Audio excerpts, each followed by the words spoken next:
at a time when I wasn't reading poetry. I have a huge collection of poetry books, but that is a particular time, not long ago, I had stopped reading poetry. And in fact, reading a poem had become almost alien to me. That's the time I came upon The Vagabond, Poems from the Margin by Vishal Prabhu. And it was a breath of fresh air. It was a storm. It was a thunder shower. It was a bright summer's day. It was a cold winter's night. It was a handfuls of pebbles on a beach. It was, the experience had the basicness of water trickling through the fingers. And I wondered, what is it about the poems that have moved me so much? What is it about the poems that have, I felt that sense of echoing of great poetry. I was reminded of Kavafi, of Vladimir Holan, of Yanni Rizzo, even of Gunter Grass.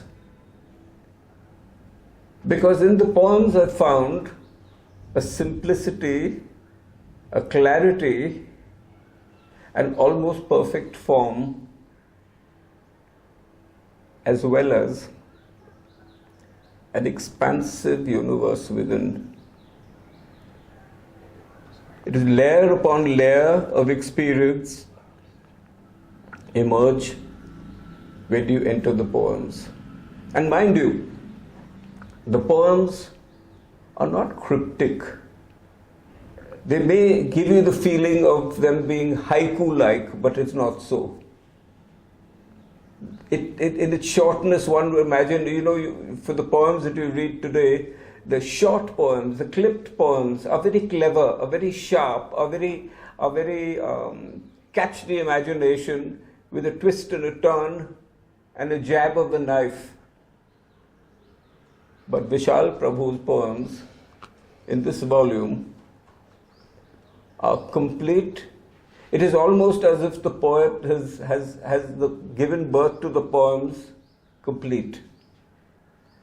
I don't know whether that it happened that way, we'll find out.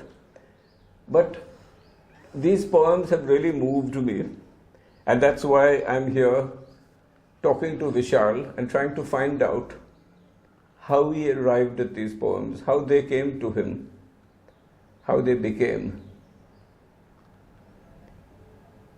Vishal, first the Vagabond, Poems from the Margin. One would imagine that the vagabond is somebody who is just moving, a vagabond of the heart, a vagabond of the mind. You're moving and you see life and you view life from the margin. But none of these poems give me the feeling that it is really from the margin. Is it because that when you're on the margin, you can see deeper and clearer into the reality of things?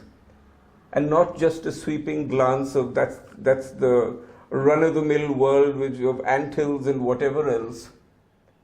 But that being a vagabond, you can see deeper into the human predicament. Tell me, so.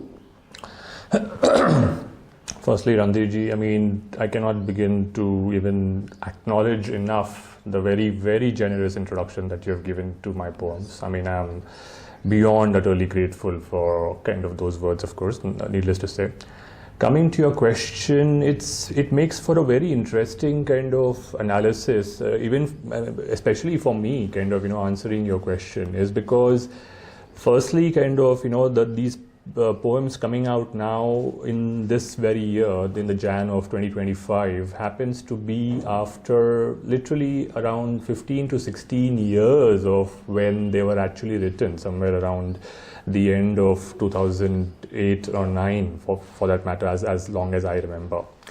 So, coming straight to what you very specifically alluded to in your question with respect to the place from where these poems have been written vis-a-vis the subtitle of the book, and also the title for that matter.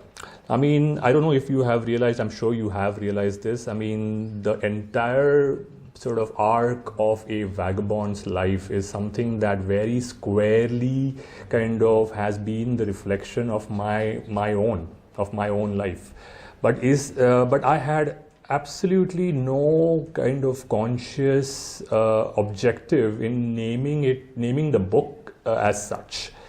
I mean, it was entirely, and as you must have definitely kind of seen, The Vagabond happens to be one of the poems in the book. And as far as the title or the very poem itself, it kind of had, as an inspiration, Agnes Varda's, the Polish filmmakers, film kind of by the name of The Vagabond. So that actually happened to be the kind of, striking idea kind of, again around that same time, 2008 or 9 or 10, whenever that particular poem was written, behind the writing of the actual poem in the book. So like I said, kind of, it had nothing explicitly to do with my arc, personally and creatively of the last, say, 16 years or so, 15, 16 years or so, especially after the Calcutta time where these poems were written. So it has nothing to do with, on the surface, with kind of my being the vagabond himself. That said, kind of the margins again were not kind of, something that allude to anything of my own, but more so, as I've also kind of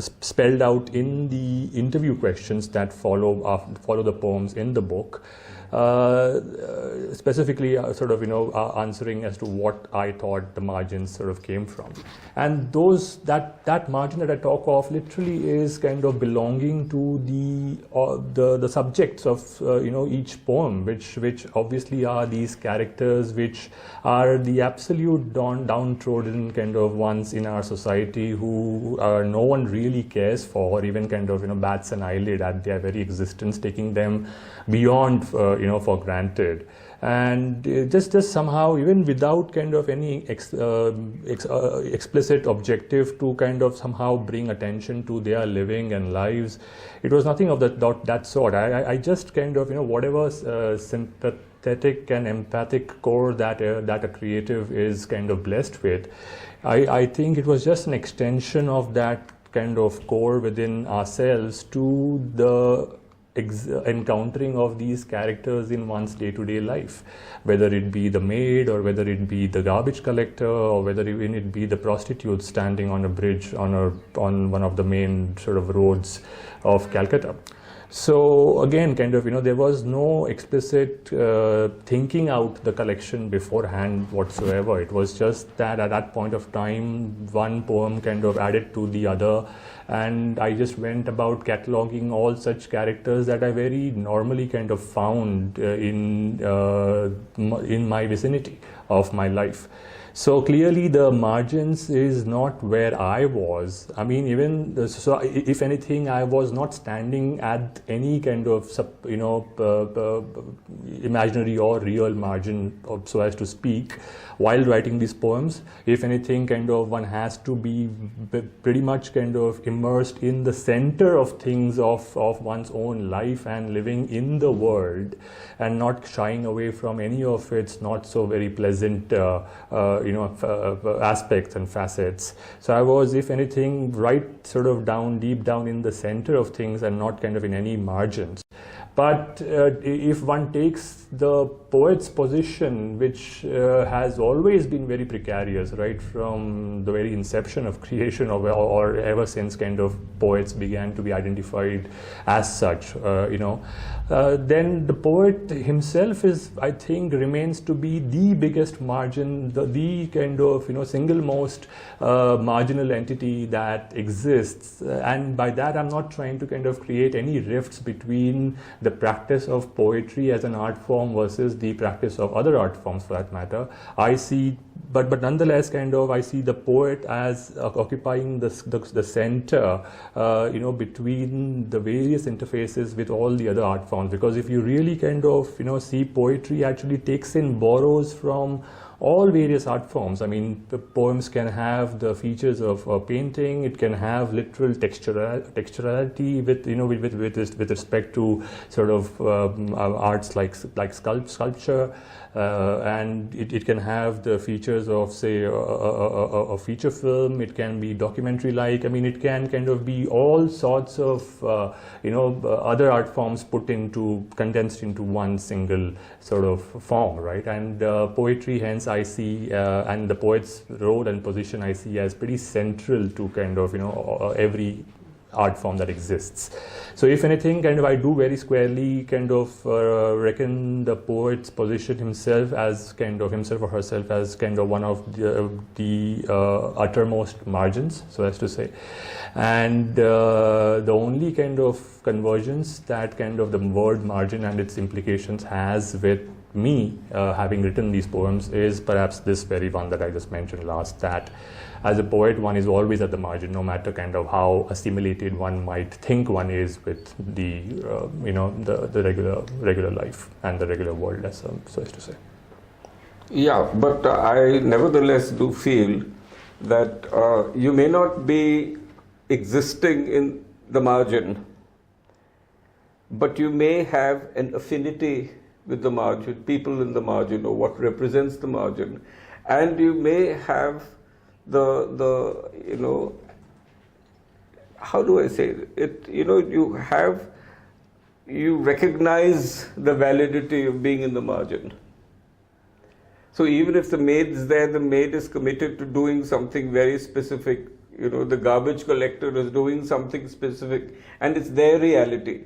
However, there is a great deal of compassion in these poems. So you needn't be the person, but the fact that you have chosen such people, or such life or life situations and experiences, means you are of the compassionate, how do I say, inclination. You are compassionate. And compassion, in the compassion, without realizing it, you become your subject. When you are compassionate about something, you become your subject. Unless you become your subject, you wouldn't be able to speak with such compassion. See, I'm not splitting hairs, but I'm just saying that there's no harm in I believe in taking sides, though you are not there, but you are there. Absolutely, I think you have hit the nail on its head squarely, and I would go, in fact, some steps further than what you have said. Even it's not even sort of compassion that moved me to identify, and literally that's what you just said, right? Identification with your subject, and in fact, crossing over to the other side, so as to say. It's not even compassion starting out with one's own fixed identity point. In fact, it's beyond. And here I would just elaborate a bit more about how my very process of poetry for me began, which was not too long back. So I have in fact no experiences or stories to tell about as to how I was always, say, dabbling with writing poetry right from my early childhood or in my teens, or nothing of that sort. I in fact came to poetry, even to reading any matter outside of my academia, almost when I was close to 26 in my life. And somehow the reading and writing of poetry both began simultaneously. Obviously the reading had to come first, and thankfully so. So it was just about 3-4 years prior to kind of my having written this set of poems, and subsequently the way my creative arc of as far as writing poetry is concerned kind of began on the overall arc of that I chose after my life in the US of my higher studies pursuing chemical engineering, from which I came back in late 2005. The arc that kind of the path that I kind of walked from that point on, and which I am very much on still now, very consciously, it was that of actually kind of distancing myself from every notion of identity for my own self. It wasn't kind of, and this wasn't in the least a conceptual or a theoretical exercise. It was a purely experiential one. I kind of happened to be blessed with a very kind of sound self-awareness and an introspecting kind of faculty, whereby I mean, if you talked about splitting hairs, in fact, I couldn't appreciate anything more than splitting hairs, because that's exactly the grueling rigor that kind of my the process of introspection with its plumbing the never-ending kind of layers of subtlety that are concerned with human life is exactly kind of what I have sort of been involved with as a human being, first and foremost, to make sense of what living and life and the self and consciousness and existence was all about. So when one goes about a process of that sort, it became very evident to me right at the very start of this process that one had to kind of start distancing and to start going backward, to start falling backward of one's own assimilated, conditioning that linked up or that made one's idea of one's own self. So pretty much kind of by the time that I'd actually come to writing these poems, or even the very next instant from when my process began, I had already kind of, been writing from a suspended state whereby I am not my historical person alone.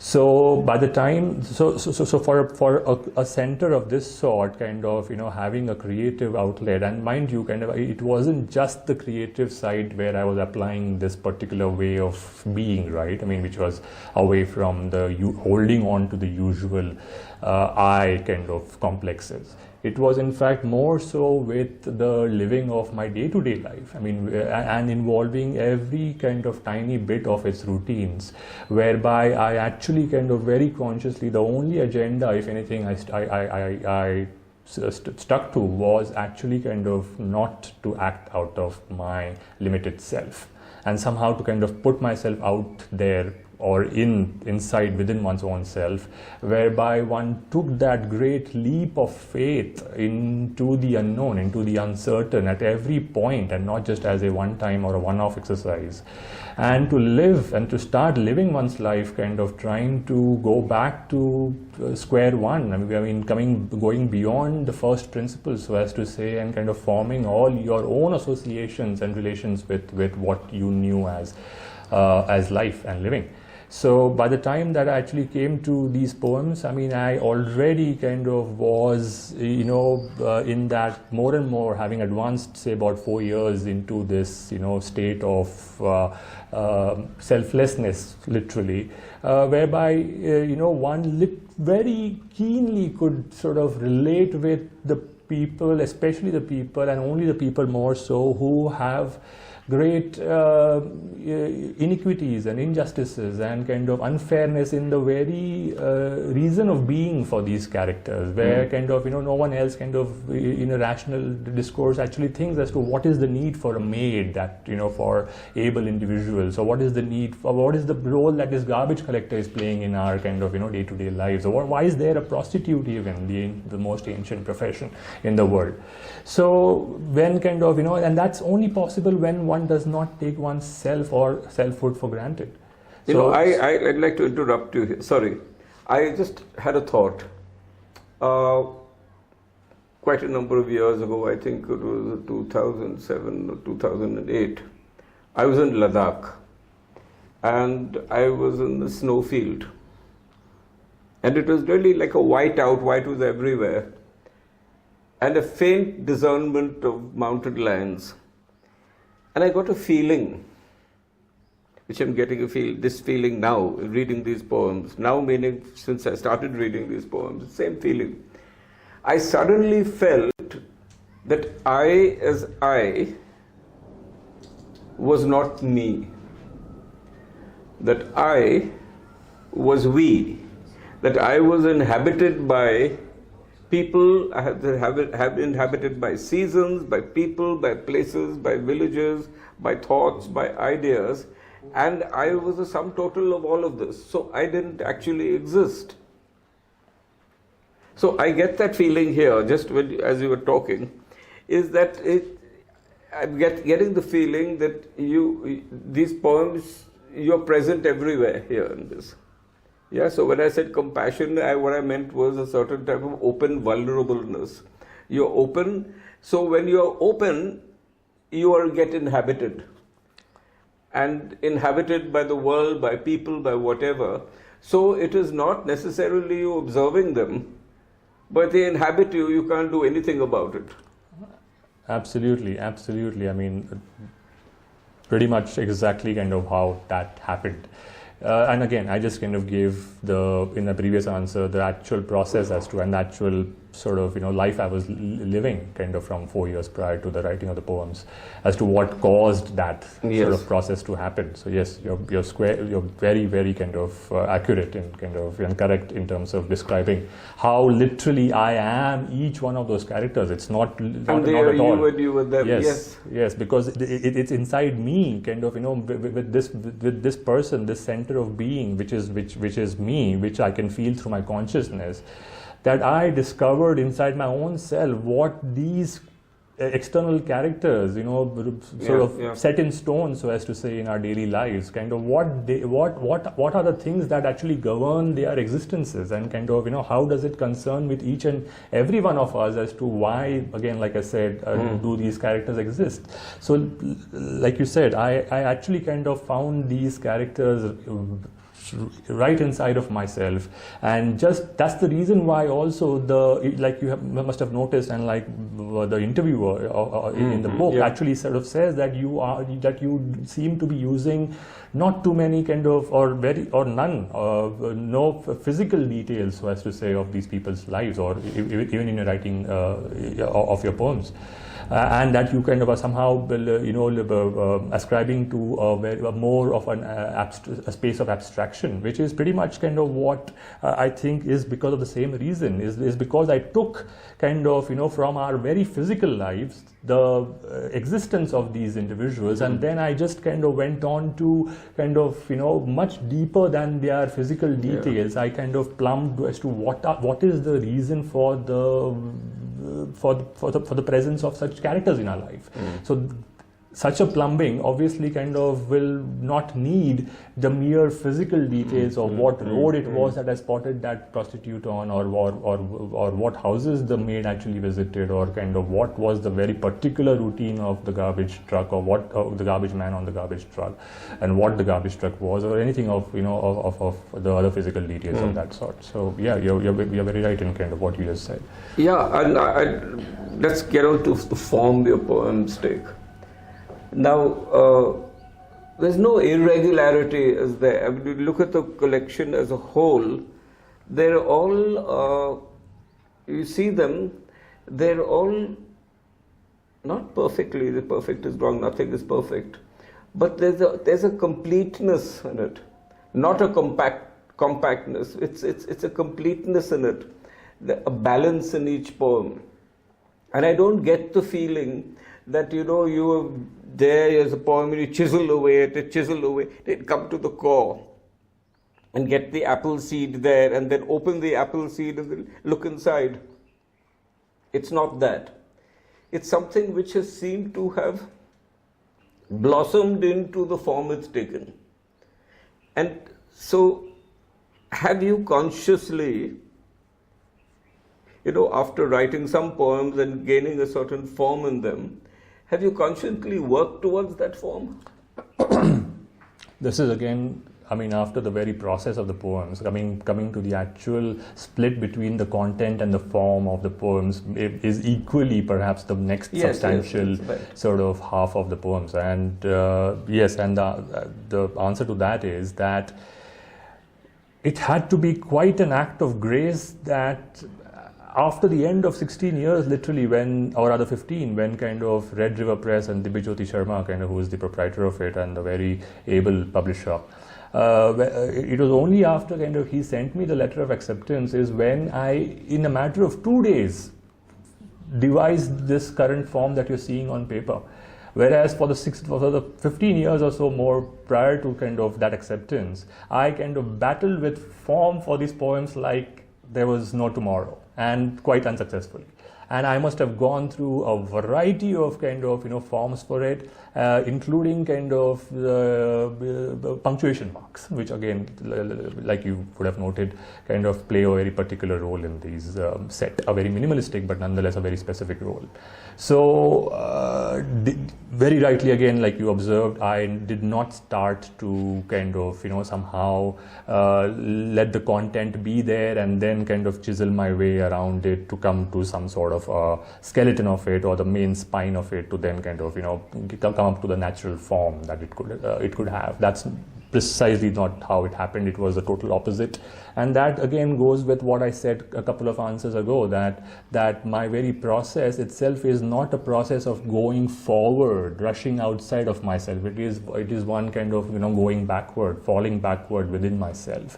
So quite naturally, when you are not trying to accomplish certain things, you wait. You do the most humble sort of thing of waiting, which itself is very ambiguous and not definite. And that's the uncertainty that's associated with the act of waiting, right, in our lives in general.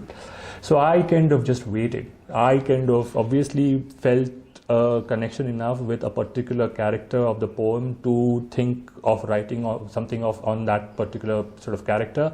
But after that, I did not rush to kind of anything with respect to their lives. I just let things sink into me and inside of me and absorb as much of their realities as possible. And that only happens when you, again, it's a very emotional kind of process. It's not a you don't go about like a grocer kind of accumulating things, and it's not just a sheer linear arithmetic of putting parts together.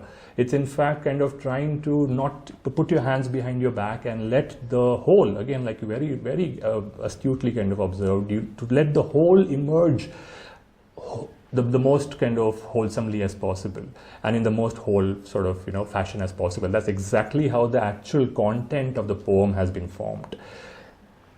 In most cases, perhaps poets, once they have their content, form has to somehow accompany the very coming of the content. Is exactly how, even through my other poems, I have found that that there isn't a separate thought of kind of what do I do with the form of these particular poems.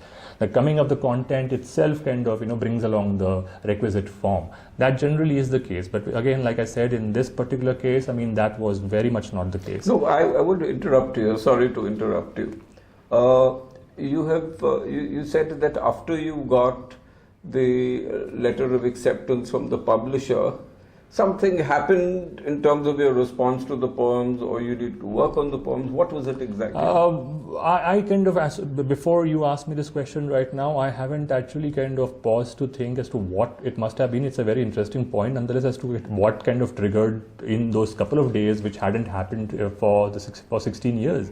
And I think kind of responding to it right now, sort of off the bat, I think what could be the only reason is that, like I said, as poets, as artists, kind of we sort of find in ourselves to be the very, beyond the margins of day-to-day regular life and living.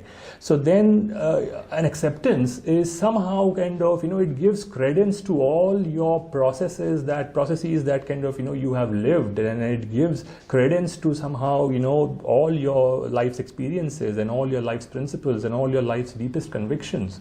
And then it kind of brings about some sort of a clarity which kind of might be the only missing kind of link in bringing that art form out to interface with the world. And that's because your art form Actually, and your art literally thrives in kind of, in not getting stuff. I've always found that in not having things of the regular world actually helps your art the most. So, but in kind of causing the interface with your art form with the world, with the whole wide world out sort of there, I think the tiniest bit of credence that might come from a fellow poet who is kind of doubling up as a publisher here in this case might have been the thing of wonders, which just by giving that very kind of tacit credence to, and a recognition and acknowledgement of the entire artist and poet's arc till that point of time, it just kind of brought to my own reckoning the very musicality of sort of, of these poems, of the content of them. And that's when I realized that just sort of a couplet sort of grouping will do the best possible and the simplest possible sort of, role of putting them on paper, rather than again breaking head as to is this form good enough or is that one good enough. So ultimately it was just coming to the very simple agenda of rendering the musicality on the page. I feel that this is a beautifully produced book. It has perfect balance. It's easily handleable, and I think the publisher Divya Jyoti, who is a great designer, I think, has done a great job, really a great job with Red River Press and the books they bring out. Don't you agree?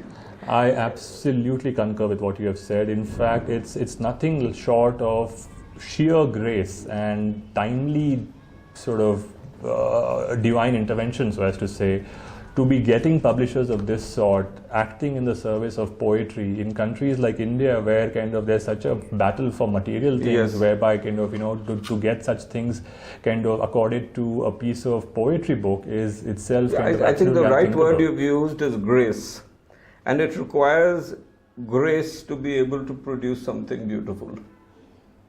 Because to look at something special for what it is and bring out its specialness, the specialness of these poems through the design, through the layout, the typography, it's quite amazing. I mean, I'm very, very impressed. Last question, before I ask you to read, is when this book of poems came out, I know it came out long after they were written. When this book of poems came out, did you get inspired, though you may have been writing, to write more, to break some new ground in form or content or whatever? Or did you say, now I have to promote this book like many other poets do? What's that feeling you got? I know it must have been exhilaration to hold a book of poems. Okay, a novel, essays and all that may be good.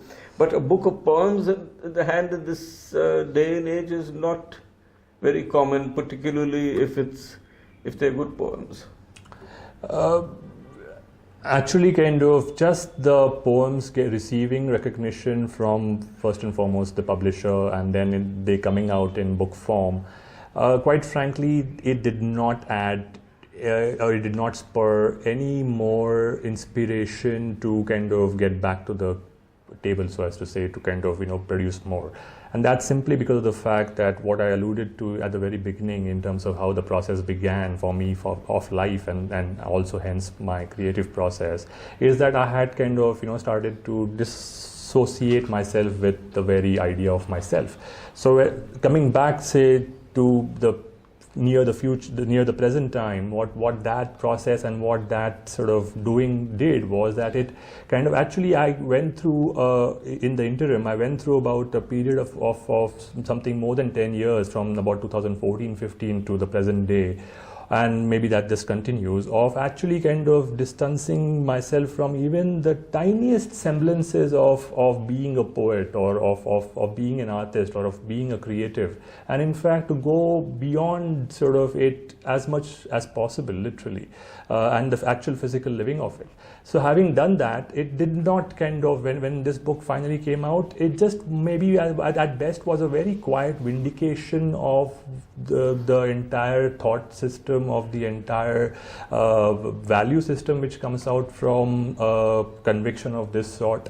And it was in the very it was in the most quiet sort of ways and the most sort of unsplashing ways of as possible. So as a result, just the coming out of the book did not kind of make me kind of want to now kind of do more creatively, simply because it was already very neutrally kind of happening behind the scenes all the time. And just one last line I would add to this particular answer is that because I have kind of focused squarely on the living of life itself as the primary thing, and every other kind of process of input and output as coming out from that, I do not I am not a prolific writer at all whatsoever. In fact, I kind of may have had the tiniest amounts of very harmless envy for people who are very prolific in their creative outputs, but I have never been prolific, and that, just like I said, might be because of the reason why I focus squarely on life first and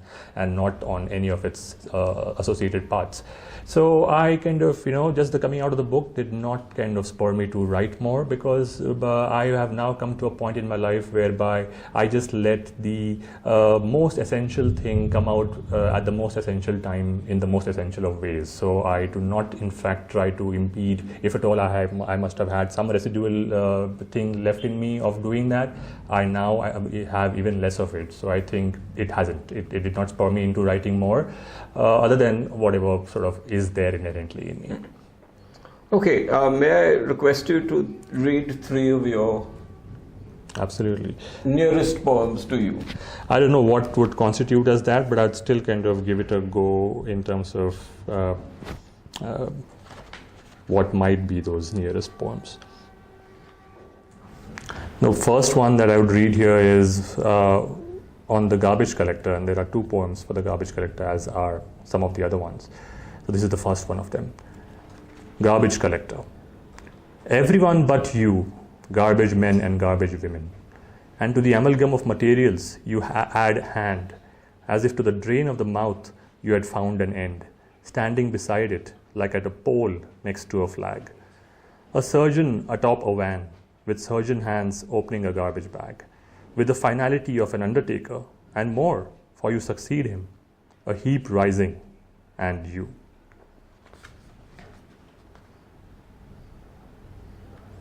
The second one would be a very peculiar one, which goes by the name of alcoholic.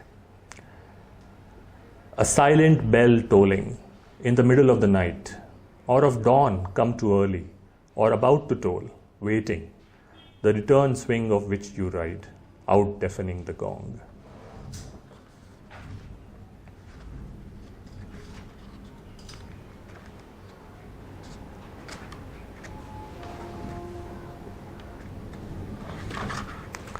The third one is one of the 8 poems on the prostitute.